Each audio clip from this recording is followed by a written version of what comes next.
Hello and most welcome to 1831 of our Heidegger series. We will today start with a brand new article by the scholar Francis Y. Lin. You who had interest have been able to see him in the other lectures I've done with the microphone. I call them the microphone lectures. But this is a brand new article by him that we haven't started with before. And it's Wittgenstein on understanding and emotion, grammar and methods.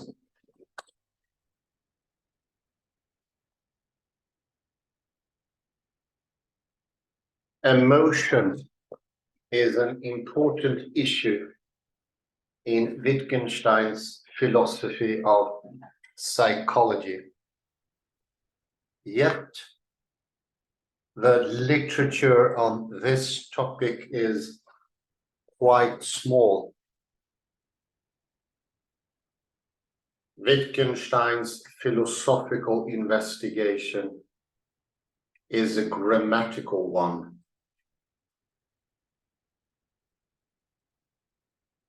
He tries to dissolve philosophical problems by using many philosophical methods.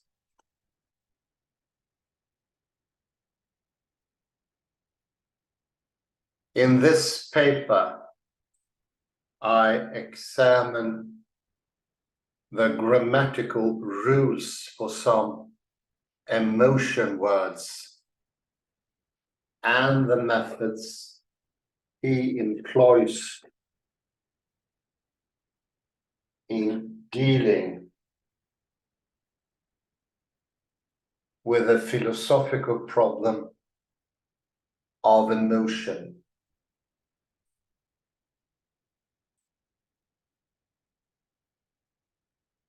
To facilitate this examination, I first analyze Wittgenstein's treatment of the problem of sudden understanding, where grammar and methods are easier to comprehend.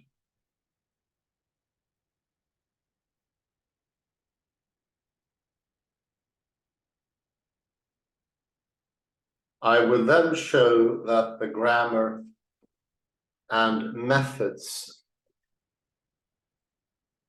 used by Wittgenstein in the case of sudden understanding and emotion are rather similar.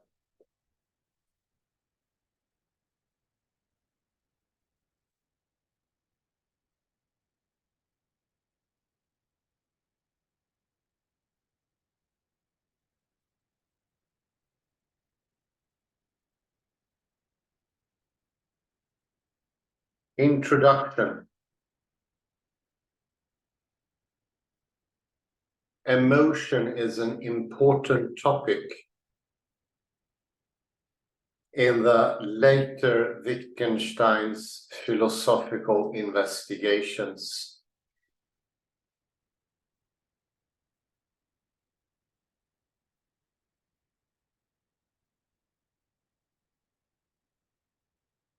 His interests in emotion is largely due to his reading of William James's The Principles of Psychology.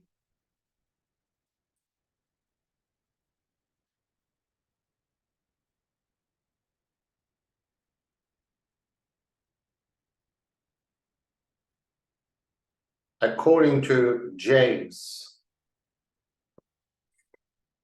every emotion as its expression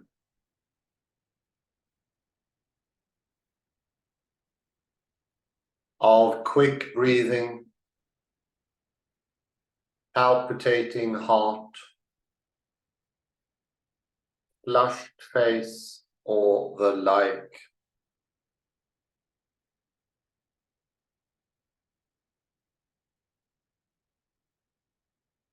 The expression gives rise to bodily feelings.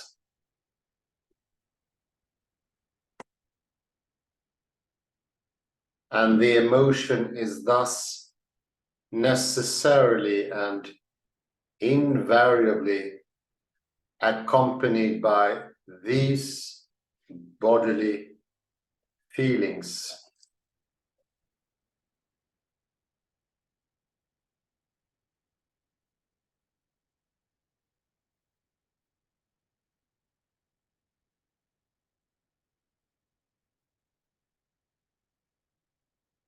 He further remarks,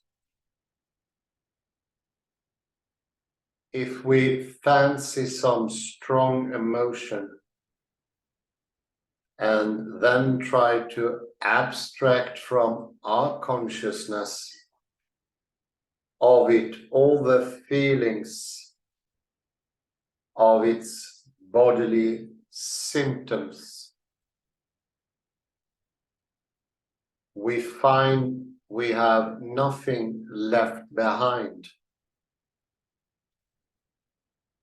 No mind stuff out of which emotion can be constituted.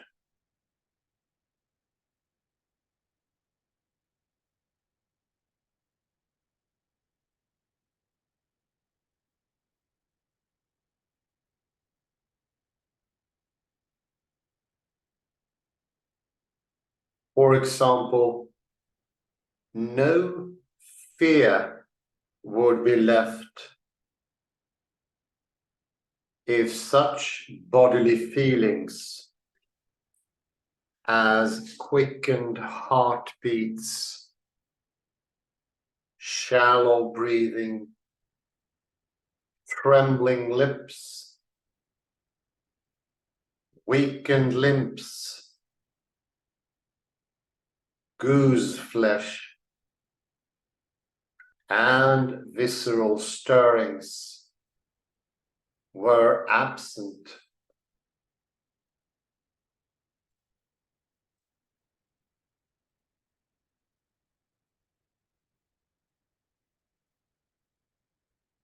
Thus, James's theory is that emotion is nothing but a set of bodily feelings. He expresses this as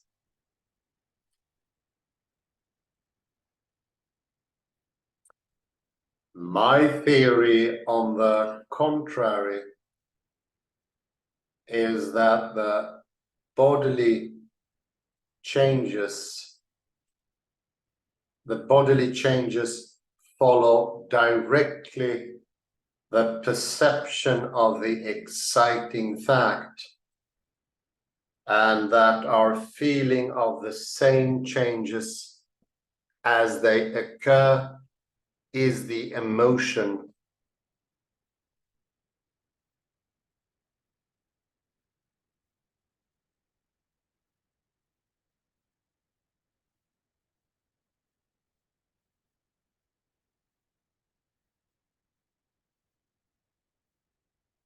In his Cambridge lectures, Wittgenstein characterizes James's theory as saying that an emotion,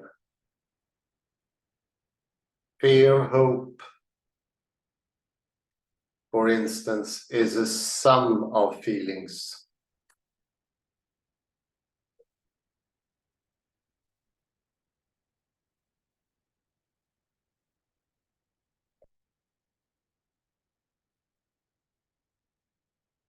emotion does not figure prominently in Wittgenstein's writings before 1945.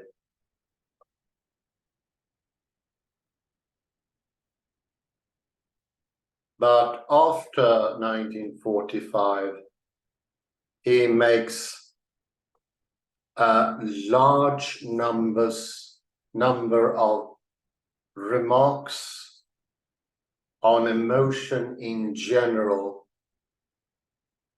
and on specific emotions such as joy, fear, depression,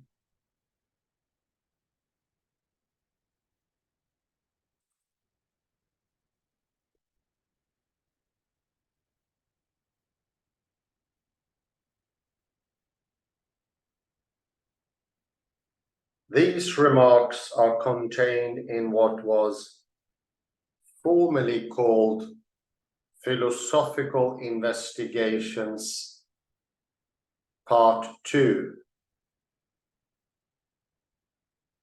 Zettel, Remarks on the Philosophy of Psychology 1 and 2, and Last Writings 1 and 2.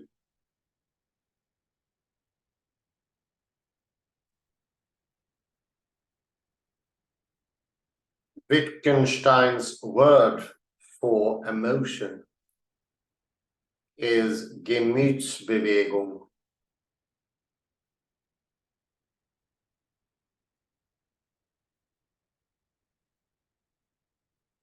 The German term has a wider meaning than the English term emotion.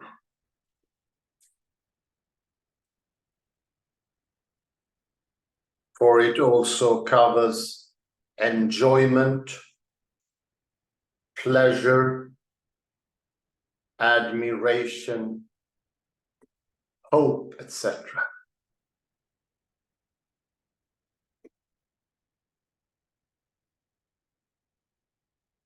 Among all these specific emotions,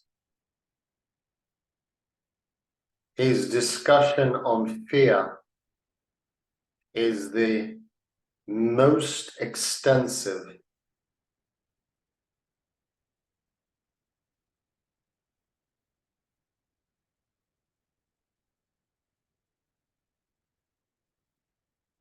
There's no doubt that Wittgenstein's treatment of emotion is an important part of his later philosophy.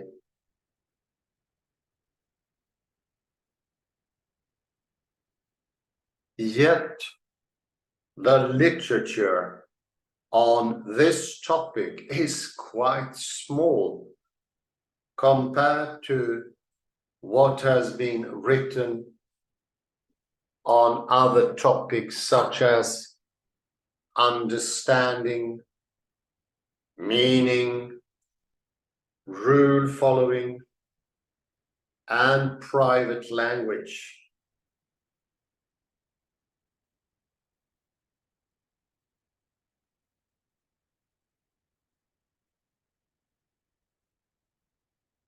Moreover, Wittgenstein's philosophical investigation is a grammatical one.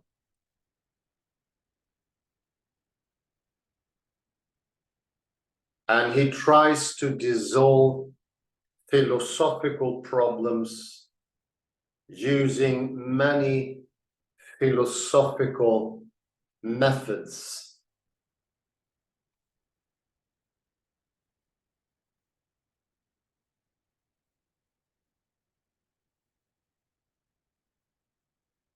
Now, what grammar concerning emotion does Wittgenstein investigate?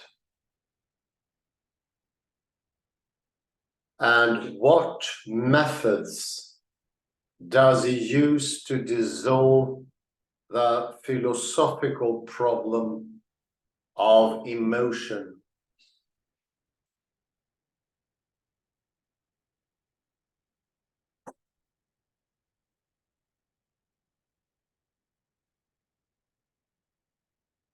In this paper, I will try to answer these two questions in order to arrive at a clear understanding of Wittgenstein's treatment of emotion.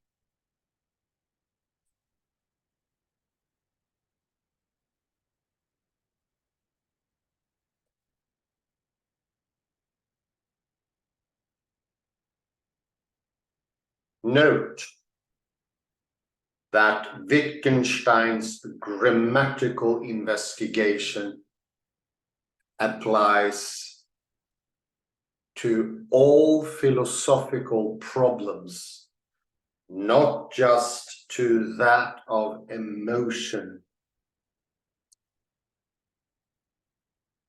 And further, that his philosophical methods for dealing with emotion may be found in his treatment of other concepts as well.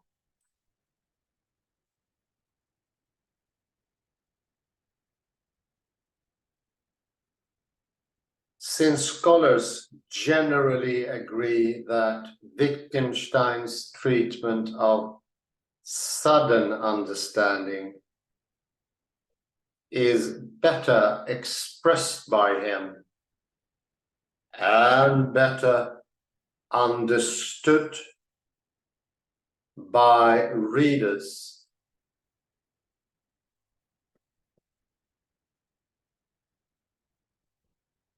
I will first analyze the grammar and methods he uses to dissolve the problem of sudden understanding.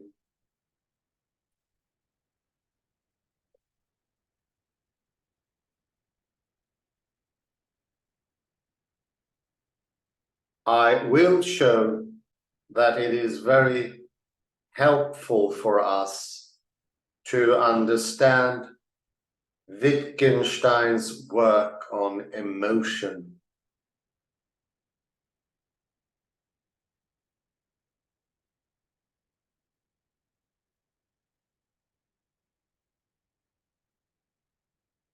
The structure of this paper is as follows.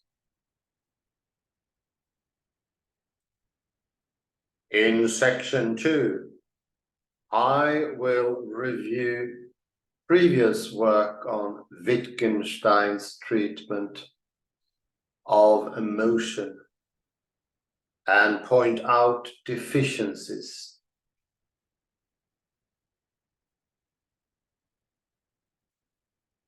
In section 3, I will provide an overview of Wittgenstein's thoughts on grammar and methods and illustrate the main ideas through an analysis of his treatment of sudden understanding.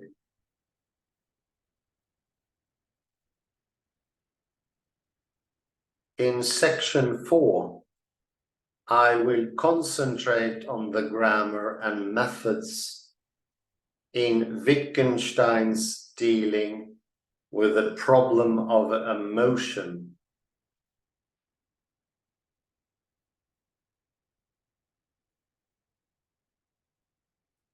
I will show that Wittgenstein's treatment of sudden understanding and his treatment of emotion are rather similar in terms of grammar and methods.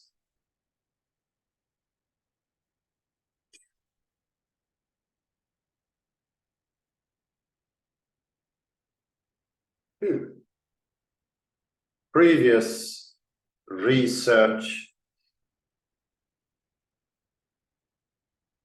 on Wittgenstein on emotion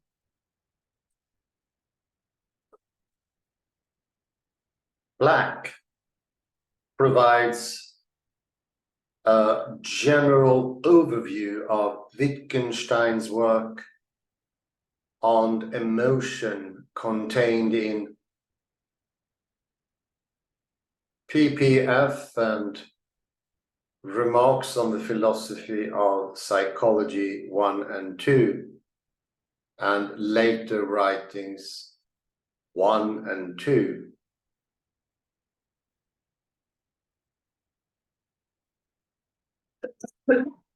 In addition, he devotes a section to the description of Wittgenstein's treatment of fear.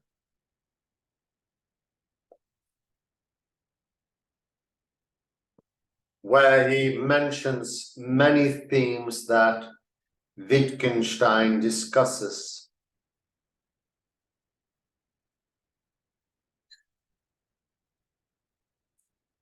On the whole, Black's paper serves as a good introduction to the topic, but his discussions are too cursory.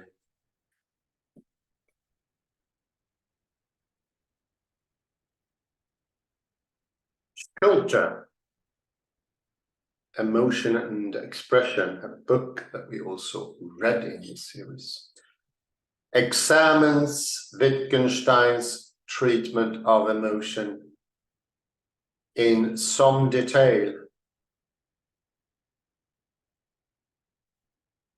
He carries out a study on the relationship between the expressions of or feelings related to an emotion on the one hand and the emotion itself on the other, quoting many remarks by Wittgenstein along the way. Schulte's study includes a number of aspects of emotions.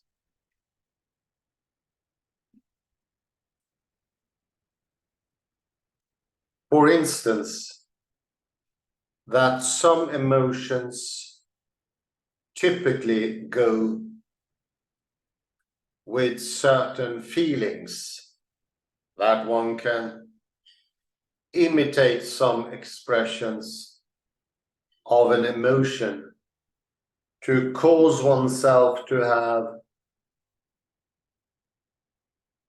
that emotion.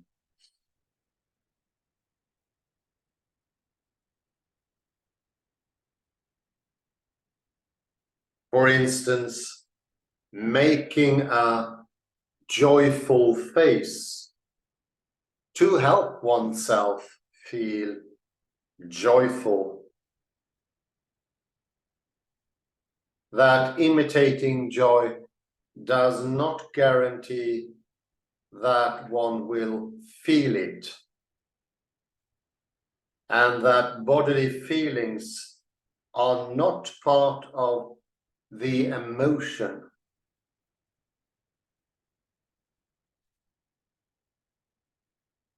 Schulte's main conclusion is this, but the real point I want to make is this. natural expressions like groaning, crying, trembling, and so on are still only very rough indications of what another person may feel.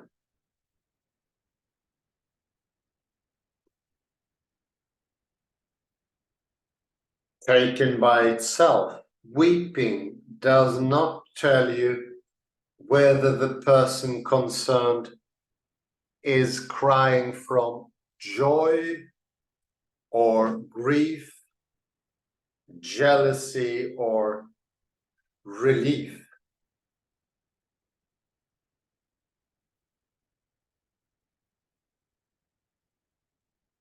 And the same goes for the other natural expressions like groaning, trembling, blushing, etc.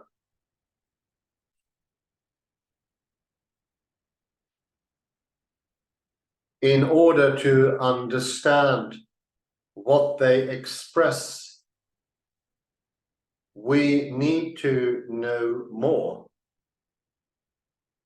either about the history of the person in question or about his present state.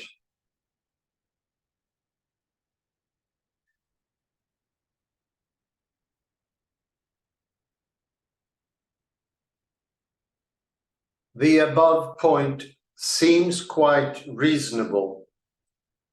Schulte goes on to say that one way of knowing more about a person's present state is by looking at it, among other things, the peculiar tone in which he utters his expression.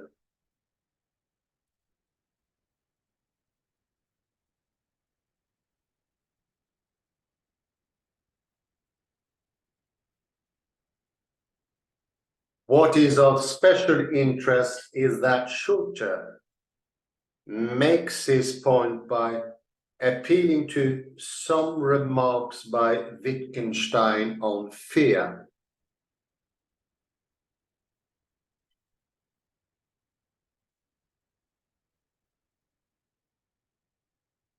I say, I am afraid. Someone else asks me, what was that? A cry of fear? Or did you want to tell me how you feel? Or was it an observation on your present state?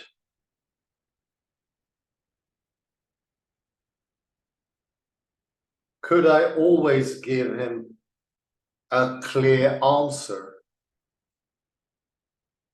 Could I never give him one?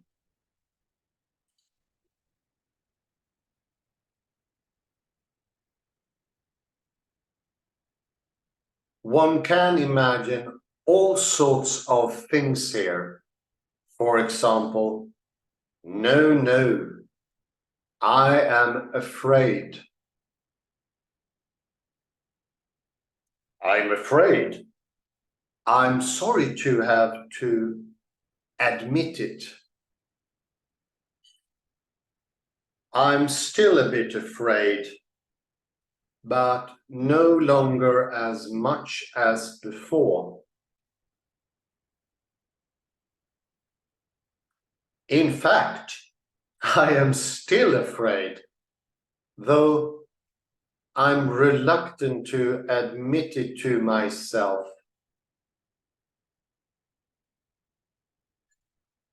Or I torment myself with all sorts of fearful thoughts. Now, just when I should be fearless, I'm afraid.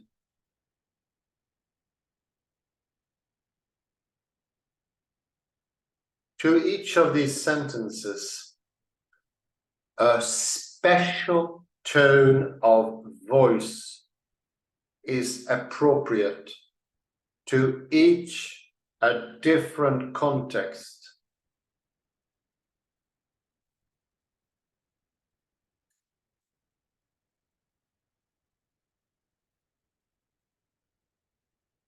Schulte interprets these remarks by Wittgenstein as saying that the specific tone of our expressions allows other people to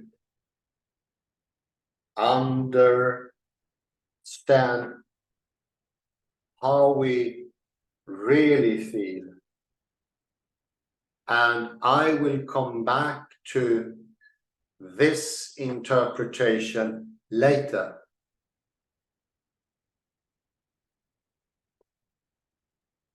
These two passages just quoted are the foci of Canfield.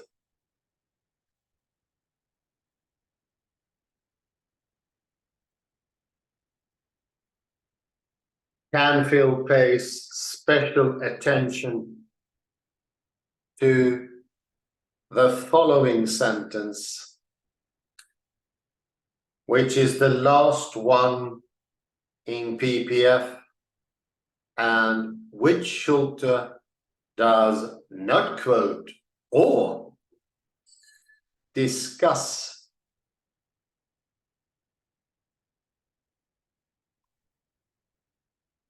It would be possible to imagine people who, as it were, thought much more precisely than we do.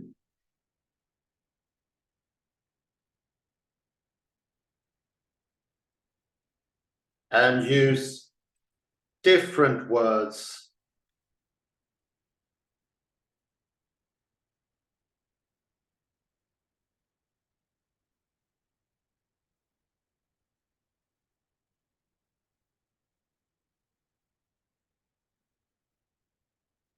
where we only use one.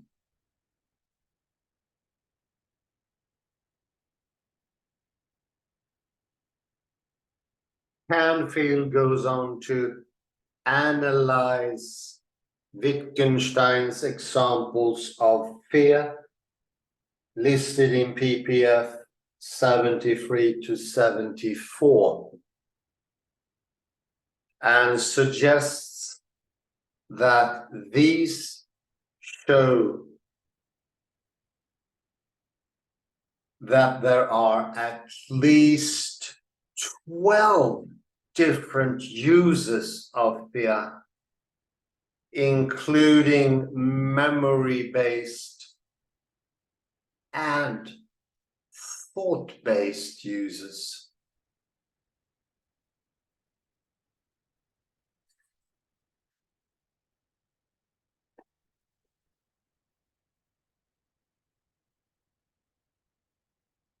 Now, what is the purpose of doing such a detailed examination of the different uses of fear?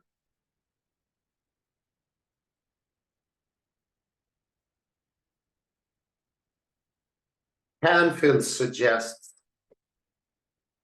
one, that the purpose is to fight against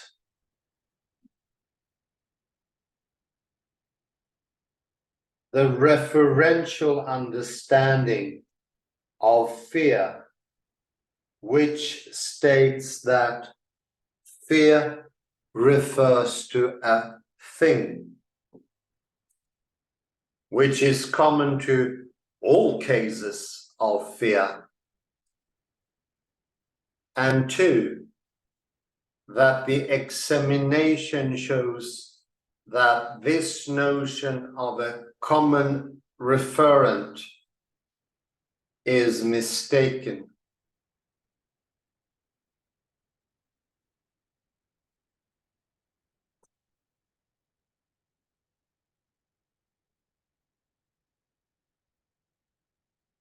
Black and Schulte try to provide a general picture of Wittgenstein's thought on emotion by discussing a number of related themes and by interpreting many of Wittgenstein's remarks.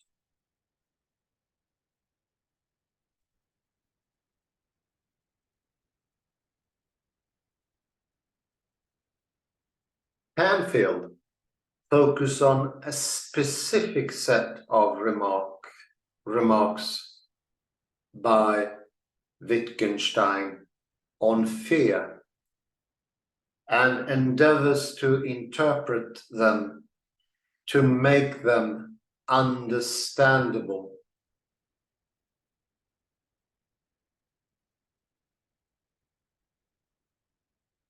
These studies are undoubtedly useful for understanding Wittgenstein's philosophy of emotion, but they lack a clear explanation on the following issues. What grammar or grammatical facts does Wittgenstein present? And what methods does he employ to dissolve the problems?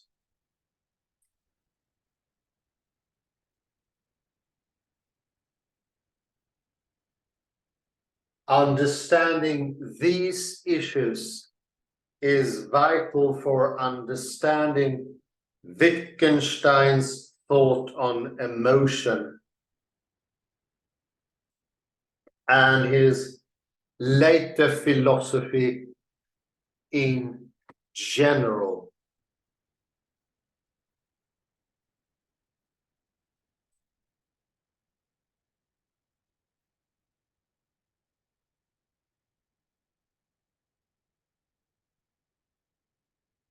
In order to understand these issues, I propose to first look at Wittgenstein's treatment of sudden understanding, because scholars generally agree that it is better expressed and better understood. Then I will, in section 4, show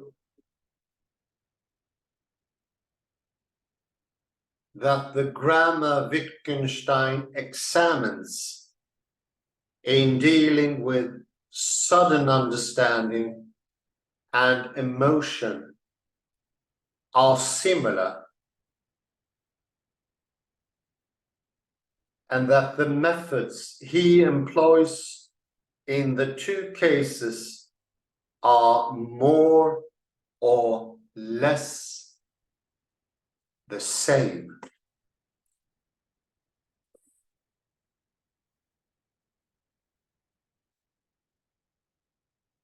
Wittgenstein on grammar and methods. The case of sudden understanding.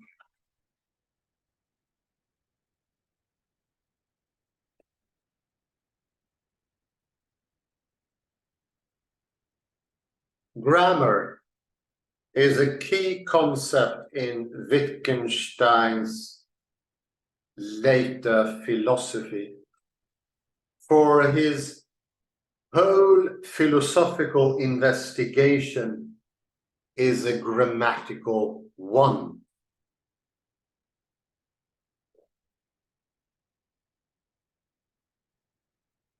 Method is another key concept.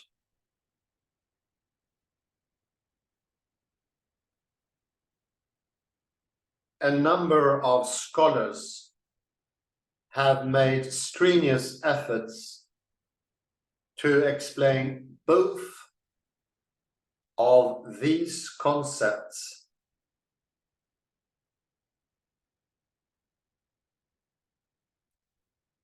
Their discussions are mainly conducted on a general level, and they seldom make clear how Wittgenstein uses grammar and methods to tackle concrete philosophical problems. In this section, I would like to offer a brief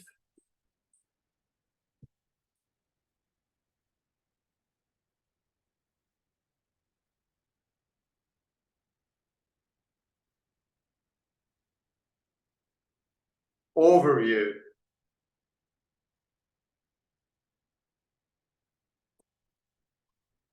of Wittgenstein's thought on grammar and methods.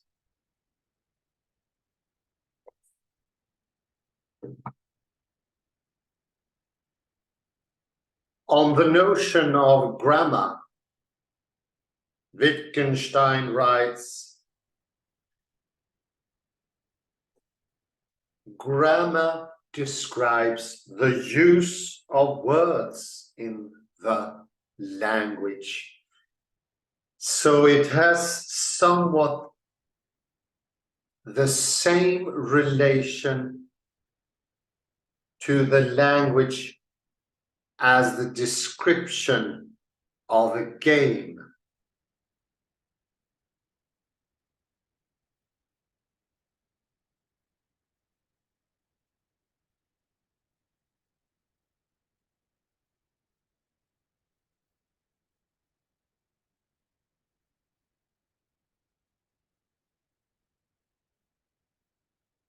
Further, he states that grammatical rules as they currently exist are rules for the use of words.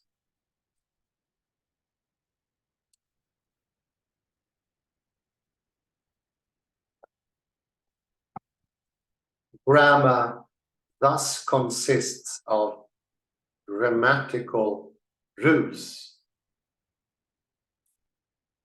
That is, rules for use, which provides explanation of the meanings of signs.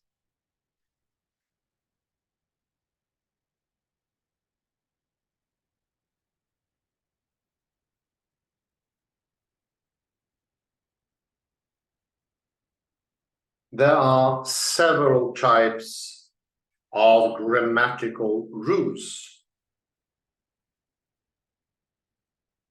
The first type is ostensive definition. For example, this color is called red is a grammatical rule which says that red is used to designate this color.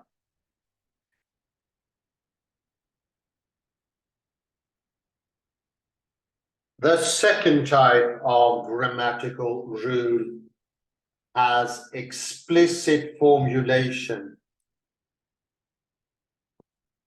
That is, or for example, an unmarried man is called a bachelor.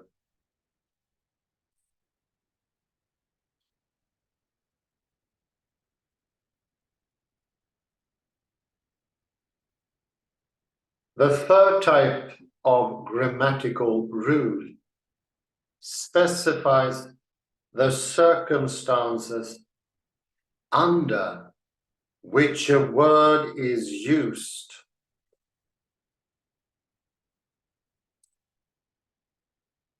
An analogous rule in chess is this: in such a case, this is how one moves.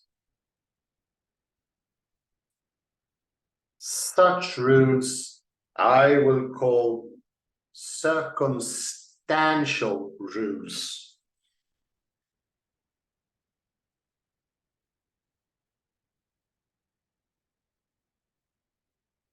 There are other types of grammatical rules, but these three suffice for my present purpose.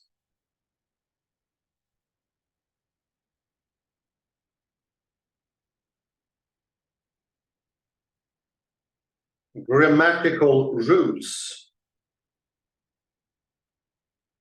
have two very important features. The first feature is that they are indisputable.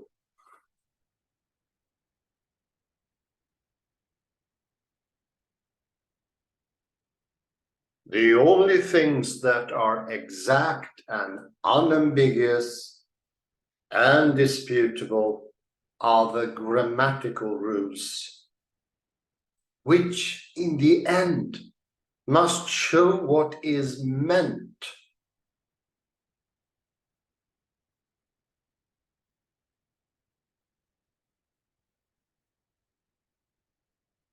The second feature of grammatical rules is that they are known.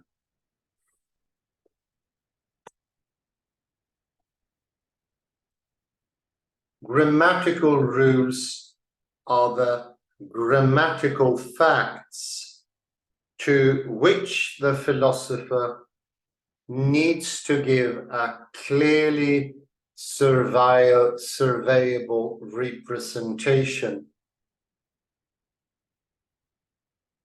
They are what we have long been familiar with, and what we need to remind ourselves of.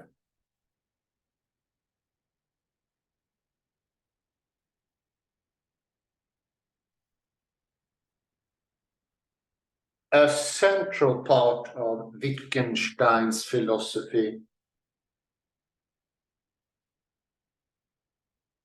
is describing the grammatical rules, grammatical facts, which are indisputable and are known.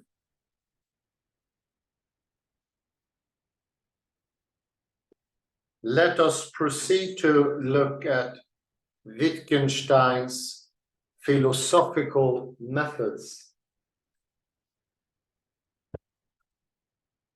In the early 1930s, declared that a new method of doing philosophy had been discovered.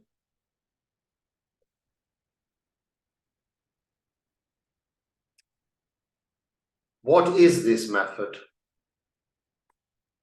The title of a chapter in BT provides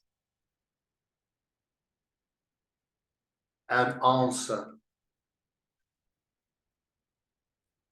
The method of philosophy, the clearly surveyable representation of grammatical facts.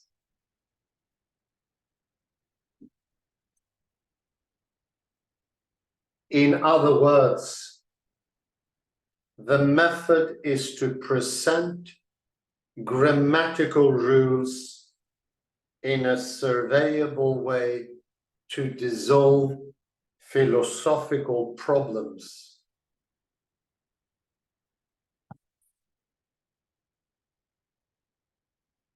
To put it still differently,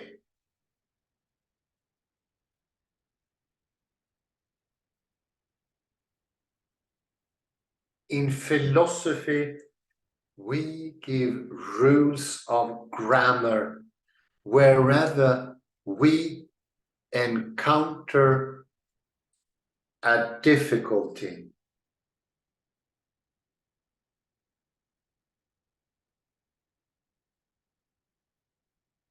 Wittgenstein demonstrates the method by examples, and the series of examples can be broken off.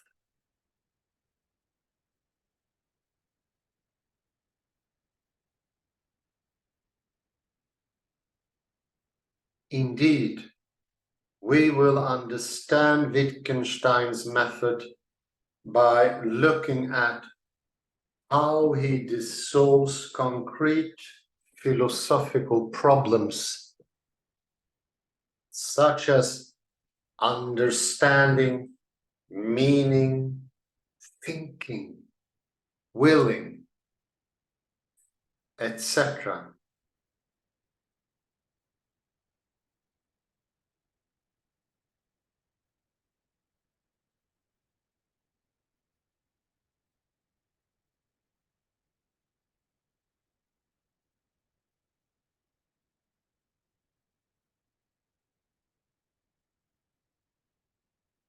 In addition to the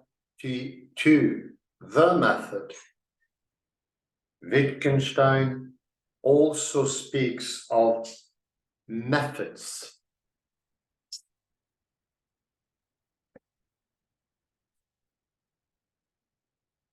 There is not a single philosophical method, though there are indeed methods, different therapies, as it were.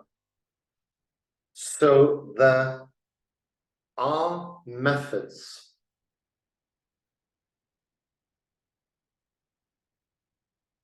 What are they methods of?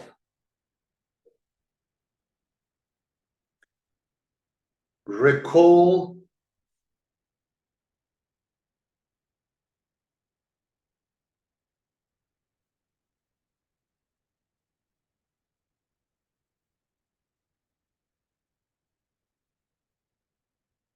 that the method is to present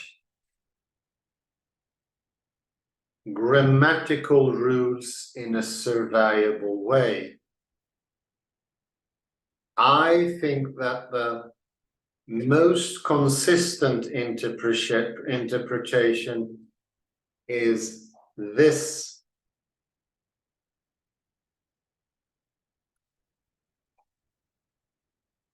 The methods are ways of presenting grammatical rules. In other words, the overarching method is to present grammatical rules, and there are various methods for achieving this goal.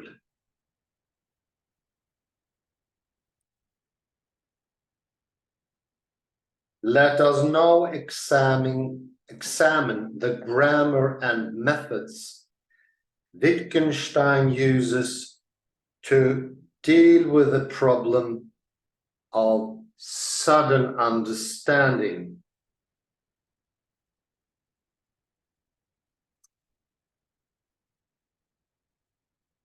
The problem of sudden understanding can be philosophically perplexing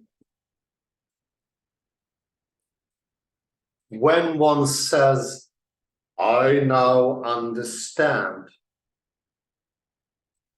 what is happening. In PI paragraph 151, Wittgenstein discusses a case of sudden understanding. Person A has written down the numbers 1, 5, 11, 19, 29. At this point, person B says, I now understand. Person B suddenly understands the series. It then seems that this understanding is a particular process, so that the person understands when and only when it occurs.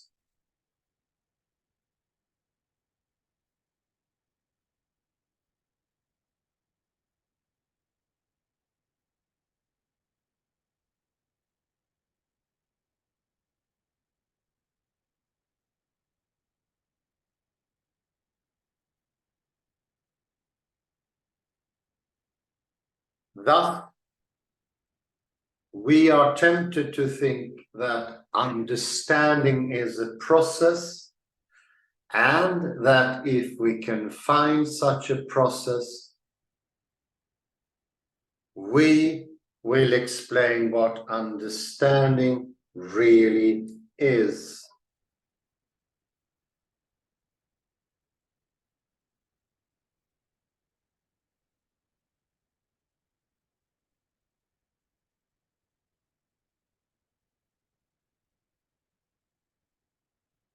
Wittgenstein deals with the problem of sudden understanding using a variety of methods.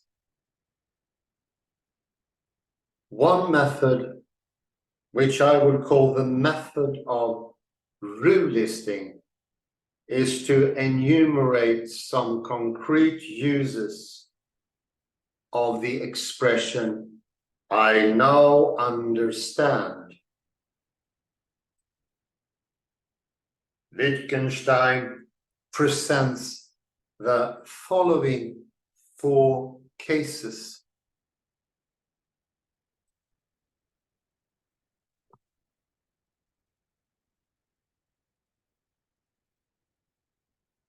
While A was slowly writing down one number after another, B was busy trying out various algebraic formula on the numbers which had been written down. After A had written the number 19, B tried the formula A equals n to the power of 2 plus n minus 1. And the next number confirmed his supposition.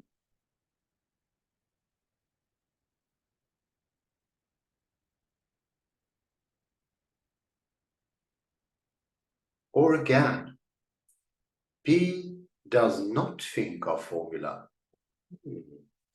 He watches with a certain feeling of tension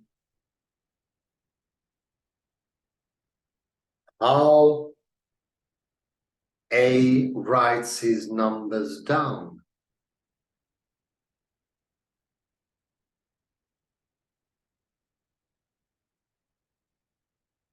While all sorts of vague thoughts float through his head. Finally, he asks himself, what is the series of differences? He finds 4, 6, 8, 10 and says, now I can go on.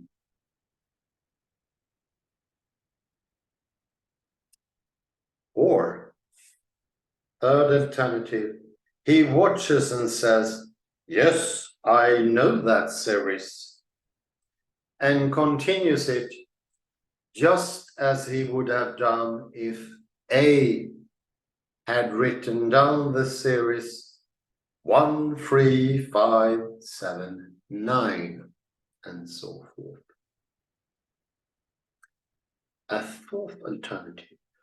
Or he says nothing at all and simply continues the series.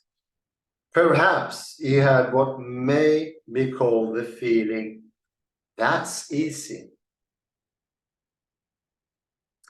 Such a feeling is, for example, that of a light, quick intake of breath as one is slightly startled. I think that is an excellent point to put. Of course, startle being the last word.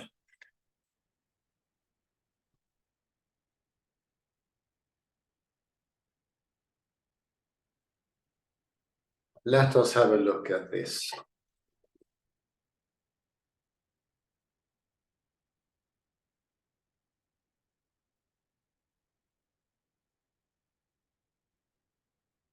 What we are looking at here, the last bit, and I start there and go forward, is understanding as a process.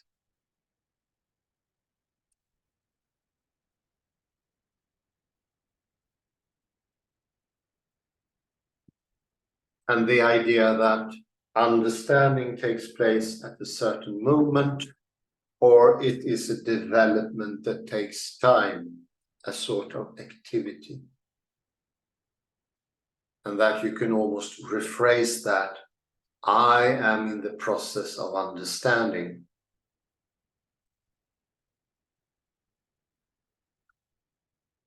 It doesn't seem to be that important, but you will later see that this has great consequences of what we think of will, consciousness, what a soul is, and what is inside and outside. Process thinking and understanding as an activity. If that mistake is established, it will lead in the end to the Daniel Dennett situation or the Dawkins situation. Because we start to thinking that there are rules, and you will remember this, that there are a priori rules to understanding. And that is a priori rules to thinking. And therefore, the human mind is a machine, ergo, a computer, ergo, a sort of AI, very advanced, of course, but still an AI. So you see the consequences here.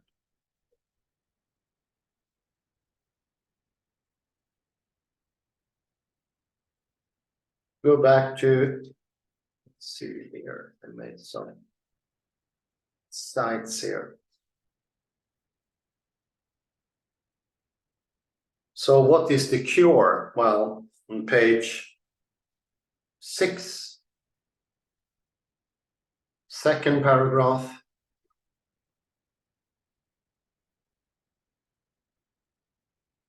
fifth or fourth line. Fourth line, what are the methods of? When we speak about methods in plural. Well, the method is to present grammatical rules, not all of them, but some of them, to help us to understand that the rules are outside, that our thinking is not determinate, that our will is not an effect of a sort of very advanced clock inside us, but there are rules, non-expressible, but is still pointing to them. They are not a priori, which is very important to remember.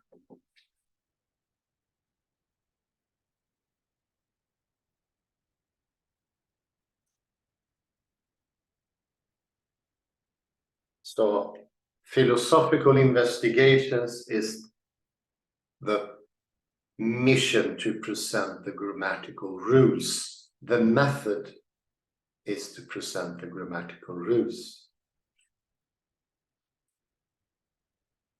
And the methods is an overarching method to present grammatical rules. There are, of course, different ways of using that. And on page 5, I think this is the same page as this one, the first column. Sorry, 6 it is. It's the first column of page 6. And we are here enumerated 3 different ways of how grammatical rules can be seen. Ostensive definitions. This color is red, almost always connected to the words this, that. I think that would be ipso, maybe the word used by Augustinus. The second type of grammatical rule has explicit formulation. They are very few. An unmarried man is called a bachelor. That was the 5th line. The third type of grammatical rule specifies the circumstances, and now it's getting more interesting. The circumstances under which a word is used. Think of chess here. How you can move in chess is not only specified by explicit rules, but how for instance, the pawns are placed, the knight, the queen, and those are the rules that are absolute majority of all the rules. And what Wittgenstein does in his later writing is to point out to these. Slab is one example, but there are many others.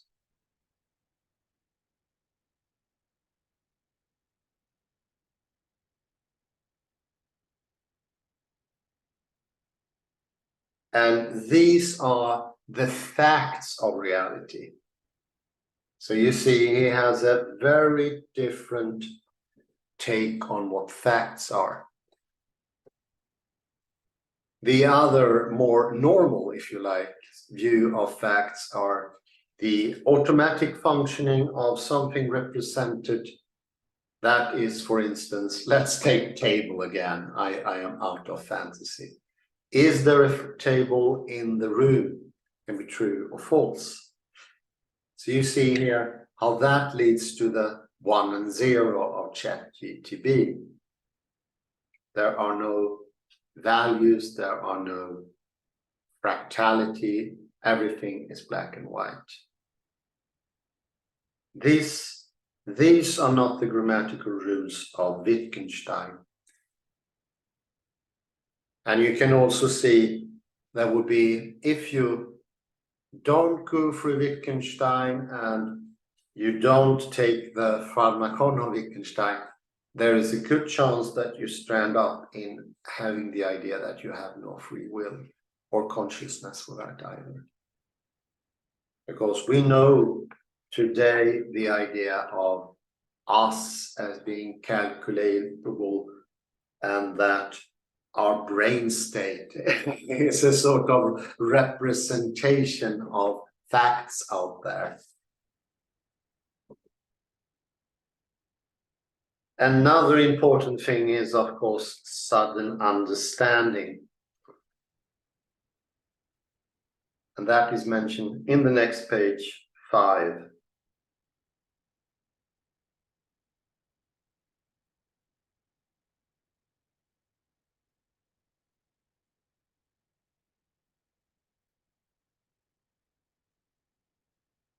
And let's see here. It's underneath page 5.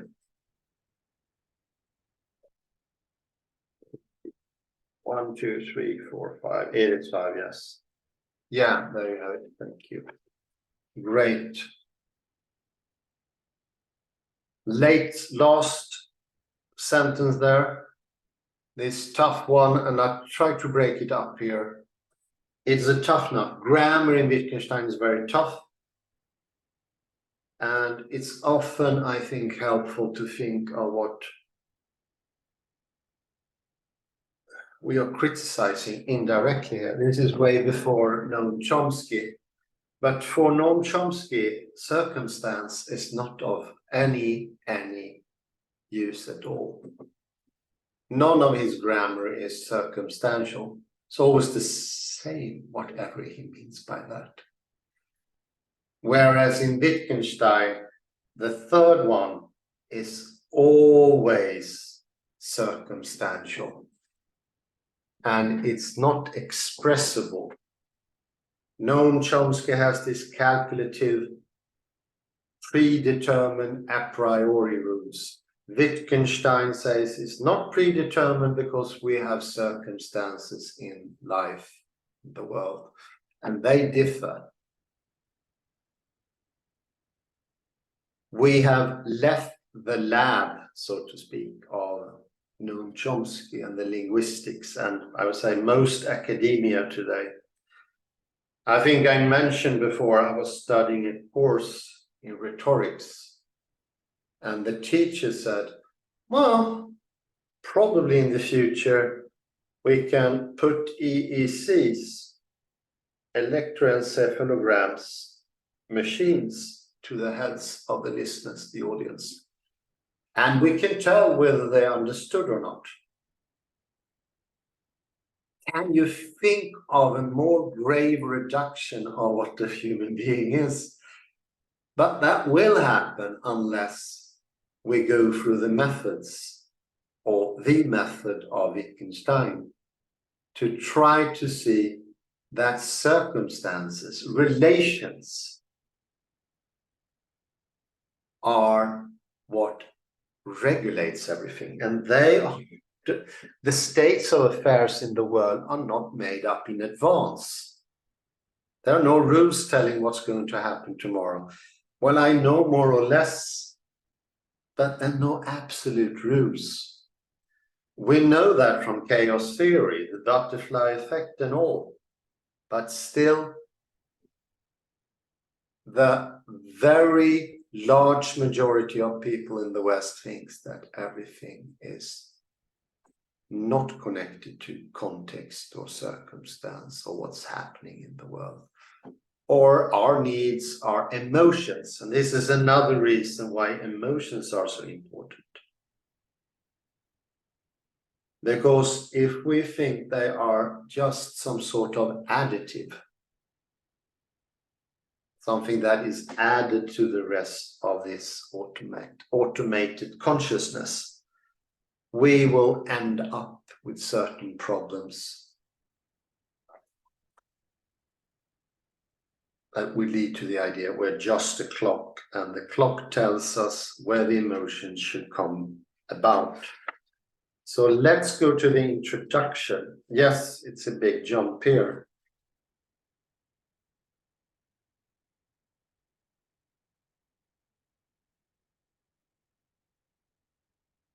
The very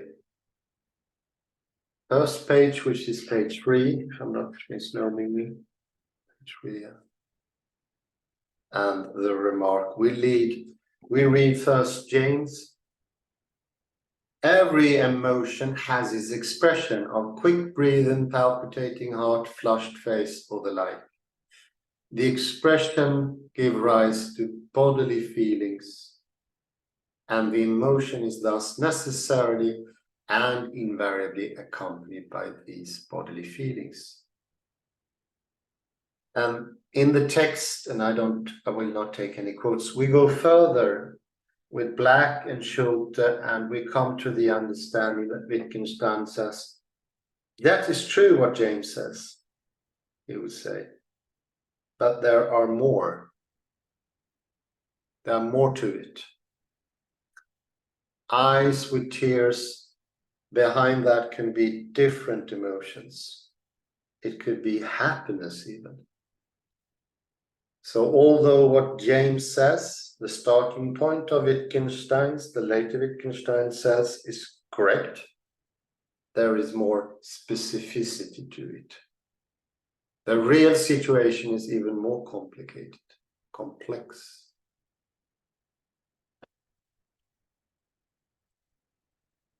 And of course,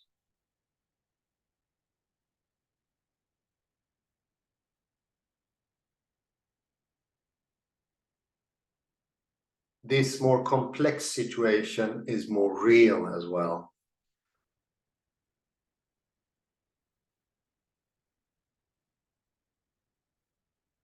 And on page 4, we go forward instead. I'm not going to read the whole list once more, but at the end of the right column here, we go further down. You have all these varieties. I'm afraid, I am sorry to have to admit it, I'm still a bit afraid, but no longer as much as before. I'm in fact still afraid, though I am reluctant to admit it to myself. The myriads, and these can all have the same bodily expressions. But as also pointed out, there's a special tone of voice. I think you can see here what is being presented by the method is a more complex world. It's not that James is wrong, he isn't, but there is just more to it. The world is not really a simple X, Y, Z coordinate system. And it's not enough to take away all the wrongs and then start over to make everything correct, which was suggested by the interlocutor in Goldfarb's article we read last time, article 1827 in the fixity of meaning. And you can see also how they parallel each other. Fixity of meaning is, of course, this idea of sort of external rules that governs everything, and that emotions are rather easy things. Kalle, please enter the stage if you can. I don't know if you want Thank to you. talk Thank or... you. Do you hear me? Yeah, I hear you loud and clear. Good, good. So let me go to Schulte's interpretation, Joachim Schulte, his interpretation from 1993.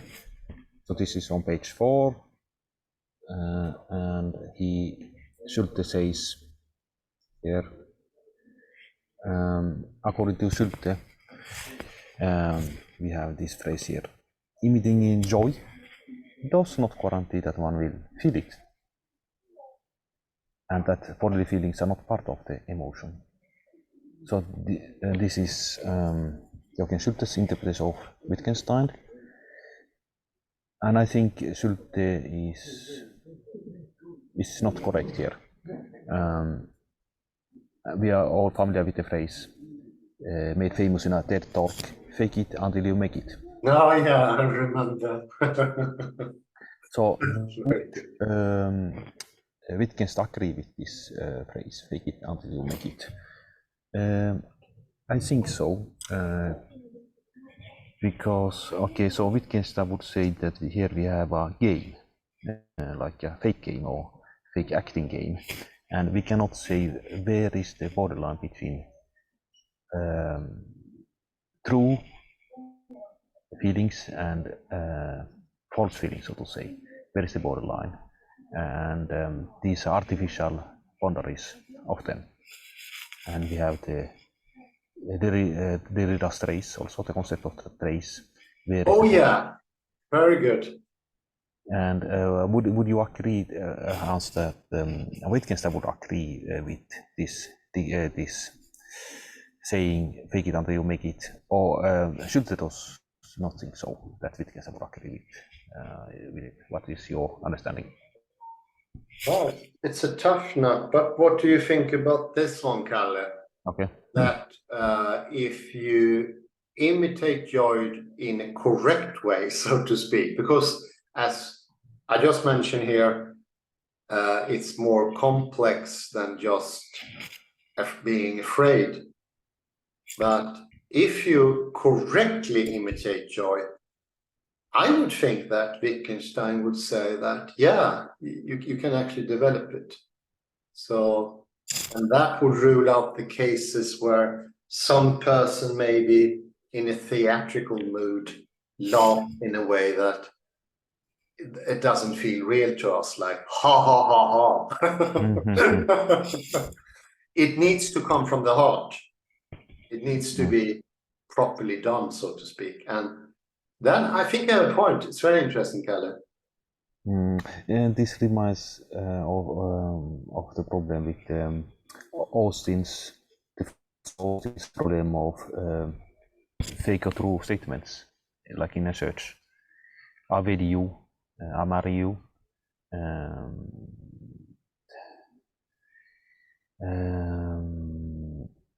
That is the judge is saying, or with the actor in on a stage, should we be saying that these would be so-called parasitic statements in one way? That's what an actor says, or fake it until you make it. It would be a kind of parasitical statement according to Austin. But there are no, according to Derrida, there are no fake parasitical statements in life. Instead, it is impossible to draw lines between what is fake or not what is fake. Because let's say you have an actor on a stage, Hans, and he says something, and he can show true feelings, like say, can say to his fellow actor, "I love you" or something like that. Perhaps there's something true in that statement. Oh yeah, yeah. So it's like that in real life too. There is a borderline between what is not true, what is false, and that's.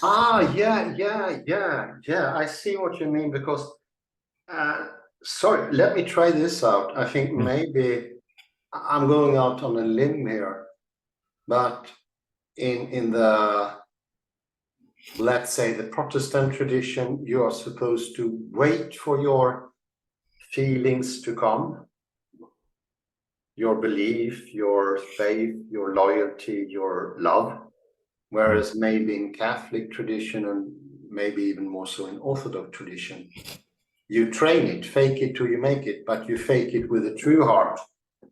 You do those liturgy, you caress the icon of the Holy Mary and so forth. And of course, it sounds bad to say fake it till you make it, but it has the truth to it.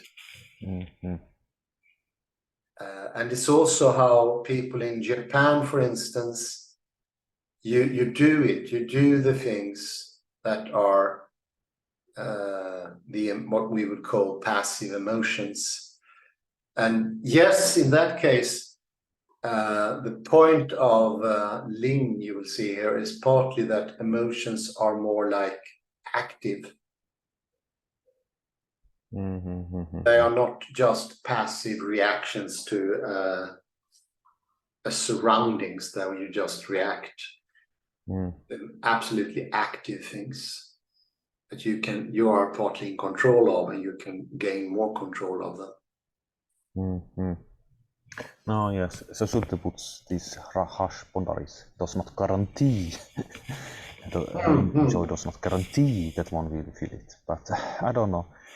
Of course, if you need joy, you will feel something of it, and so that's my reply.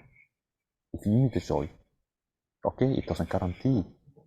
It does guarantee, I would say, some feeling of joy. That's my take on this phrase. I would formulate it like that. Well, okay. It's also the view of Lisa Feldman Bartlett. She says that emotions are, if I remember it correctly, are small mini plants that has been planted by the person and can be taken to use when convenient. Absolutely. And let me now jump to something else.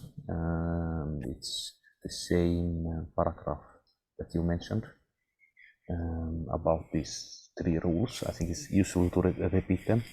So first is offensive definition, and then 2, grammatical rule, explicit formulation. An unmarried man is called a bachelor, and the third one is circumstantial, that is like moves. And what is the difference between these 3? So the first and second rule has something in common, namely that they are explicit things, something that you use your finger, or explicit things like facts, so to say, in the world. While the third one is implicit rules. In academia, as you know, Hans, the first and 2, the explicit rules, are the dominant ones, while the implicit rules, the third one, they are ruled out, so to say. Yeah, they are circumstantials. Welcome to Palo Valley quantum relationships. Indeed, this is number 3 is absolutely Carol Rovelli, the real world, so to say. These are like the first rule is more like for children. It works, of course, for children. Sometimes also for adults, of course. Unmarried man is called a bachelor. Okay. Yes, it's, I don't know, it's banal. It's banal, but let me just, with your permission, to expand that a bit. I would say the ostensive definition, which is the first one, it's very uncommon, and it's usually connected with the words this, that, these, and so forth. And until recently, the absolute majority of philosophers, that was how words were defined or came into existence, which is in itself remarkable. As you say, it's very banal. The second, I think that's maybe the leading idea now, that there are explicit formulation to every word. And there are a huge bundle. I think that is not a so common group of words either. There are some examples, and they use the examples that are exactly the bachelor example is I heard like 100 times. It's unusual that you can exactly explain what the word's use is. Very unusual. It exists, true. Bachelor is a good example. But the third one, the circumstantial roots, the quantum relativity, or is absolutely the majority.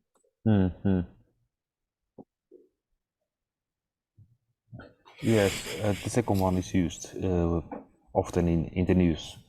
These are the facts. and they say something like Obama was born in Kenya, or he was not born in Kenya, or something. This is the facts.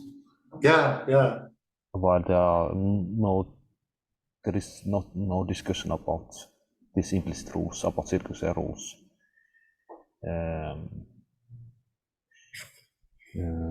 How, I don't know, not like chess games, or as we mentioned earlier, this dictum, fake it until you make it. This is more like how the world works. And it's also about relationships, so we could also put relationships in this third one. Yeah, definitely. And the second type here is also why people are looking for originals. So you can automatically tell the meaning of a biblical site or something like that. Look for the original, and everything after that will be automatic. It's very naive as well. Maybe not as naive as the ostensive definition, but well, perhaps we should leave it there, Hans. Okay. Well, I say thank you very much, Kalle Lundahl, for your excellent questions, and we'll have a little look at Francis Yunqing Lin here.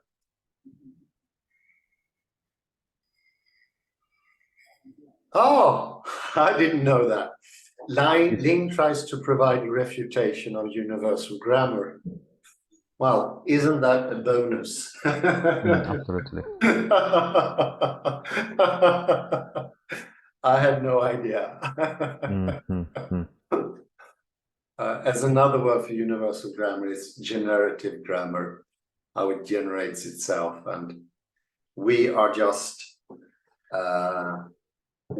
unwilling or pawns without will that works in the pre-arranged classical system. Very good. I say thank you very much to everyone for listening. Have a very pleasant morning, day, afternoon, or evening. Bye-bye for now.